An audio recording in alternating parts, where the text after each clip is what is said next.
இப்படி ஒரு அருமையான ஃபிஷ் ஃப்ரை பண்ணலாம் வாங்க. இன்றைக்கி நம்ம எடுத்துருக்கிற மீன் வந்து சங்கரா மீன், ஆங்கிலத்தில் வந்து ரெட் ஸ்னாப்பர்னு சொல்லுவாங்க. அதை நம்ம கட் பண்ணி ரெண்டாக கட் பண்ணி அழகாக க்ளீன் பண்ணி வச்சுருக்கிறோம். ரெண்டாக கட் பண்ண இந்த மீனை நல்லா கத்தியால் இந்த மாதிரி கீறி விட்டுக்கணும். அப்போ தான் மசாலா உப்பு எல்லாம் நல்லா பிடிச்சி பொரிச்சதுக்கப்புறம் நல்லா டேஸ்ட்டாக இருக்கும். இப்போ மசாலாவுக்கு மஞ்சள் தூள் இந்த அளவுக்கு எடுத்துக்கிறோம். அப்புறம் மிளகாய் தூள் 3 ஸ்பூன் எடுத்துக்கிறோம். இந்த மாதிரி பாருங்கள், மீனோட அளவை பொறுத்து மிளகாய் தூள் கூட்டிக்கலாம். அப்புறம் வந்து ஜீரகத்தூள் இந்த மாதிரி எடுத்துக்கணும். அப்புறம் வந்து உப்பு தேவையான அளவு போட்டுக்கலாம். இஞ்சி பூண்டு விழுது இந்த மாதிரி 1/2 டீஸ்பூன் சேர்த்துக்கலாம். பாருங்கள், கொஞ்சமாக தண்ணி விட்டு நல்லா விரைவி விட்டுக்கணும். இந்த இஞ்சி பூண்டு விழுதுலே தண்ணி இருக்கும். இந்த மாதிரி ரெடி பண்ணிக்கணும். இப்போ இந்த மீனில் தடவலாம். நல்லா மீனில் நல்லா எல்லா பக்கமும் அப்ளை ஆகிற மாதிரி நல்லா ஃபுல்லாக தடவி எடுத்துக்கணும். இந்த பாருங்கள், இந்த அளவுக்கு நல்லா தடவி எடுத்துக்கணும். ஃபுல்லாக அந்த கீரி இருக்கிற பகுதியில் ஃபுல்லாத்துலேயும் எல்லாத்துலேயும் நல்லா அப்ளை ஆகணும். இந்த தலைப்பகுதி, மீனோட தலைப்பகுதியிலலாம் உள்ளே எல்லாம் நல்லா பரவுற மாதிரி நல்லா ஃபுல்லாக அப்ளை பண்ணிக்கணும் எல்லா மசாலாவையும். பாருங்கள், எந்த அளவுக்கு மசாலா வந்து அப்ளை பண்ணியிருக்கேன், எந்த அளவுக்கு மசாலா இருக்குதுன்னு பாருங்கள். நம்ம விரைவி வச்சுருக்கிற மசாலா வந்து தண்ணியாக இல்லாமல் இந்த அளவுக்கு இந்த பக்குவத்தில் இருந்தால் தான் நல்லா உள்ளே போய் மீனோட இடத்துல எல்லா இடத்துலையும் பிடிக்கும். பாருங்கள் எப்படி இருக்குது பாருங்கள், எந்த அளவுக்கு அப்ளை பண்ணியிருக்கிறோம் பாருங்கள். இப்போ மசாலா எல்லாம் நல்லா அப்ளை பண்ணியாச்சு. இதை ஒரு 15லேருந்து 30 நிமிஷம் வரைக்கும் நம்ம ஊற வைக்கலாம்.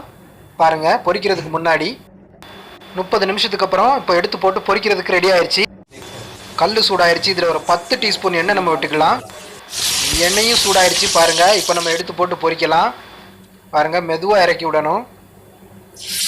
தோசைக்கல்லில் பொரிக்கிறதுனால ரொம்ப டேஸ்ட்டாக இருக்கும். அதனால தான் நம்ம தோசைக்கல்லில் பொரிக்கிறோம். பாருங்கள், ஃப்ரை பேனை விட தோசைக்கல்லில் பொரிக்கிறது வந்து ரொம்ப டேஸ்ட்டாக இருக்கும். மீனோட டேஸ்ட் மாறாமல் இருக்கும், நொறுங்காமல் வரும், மீன் வந்து உடையாமல் வரும். அதனால தான் நம்ம தோசைக்கல்லில் பொரிக்கிறோம்.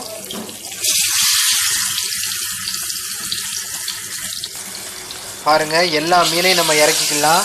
தோசைக்கல்லில் பொரிக்கிறது தான் இதில் ஹைலைட்டு. தோசைக்கல்லில் பொரிச்சா தான் நல்ல டேஸ்ட்டாக வரும். ஃப்ரை பேனில் நம்ம பொரிக்கிறத மேக்ஸிமம் அவாய்ட் பண்ணிக்கணும்.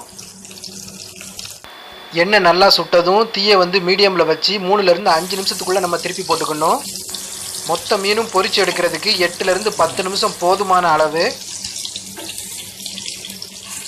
பாருங்கள், தோசைக்கல்ல எவ்வளோ அழகாக அருமையாக வருது. ஃப்ரை பேனில் கூட அந்த கோட் வந்து கெமிக்கல் கோட் வந்து நம்ம உடம்புக்கு கேடு. ஆனால் தோசைக்கல்ல மீன் பொரிச்சு சாப்பிட்றதுனால அருமையாக இருக்கும். பாருங்கள், அருமையாக பொரிஞ்சிருச்சு. அழகான முறையில் சூப்பராக இருக்குது. எடுத்து சாப்பிட்றதுக்கு ரெடி ஆயிடுச்சு. இந்த வீடியோ உங்களுக்கு பிடிச்சிருந்துச்சுன்னா லைக் பண்ணுங்கள், கமெண்ட் பண்ணுங்கள், ஷேர் பண்ணுங்கள், மறக்காமல் சப்ஸ்கிரைப் பண்ணுங்கள். இந்த வீடியோவை பொறுமையோடு வாட்ச் பண்ணதுக்கு மிக்க நன்றி. மீண்டும் SMS ஃபுட் மாஸ்டரோட அடுத்த சுவாரஸ்யமான வீடியோவில் நான் உங்களை சந்திக்கிறேன். நன்றி.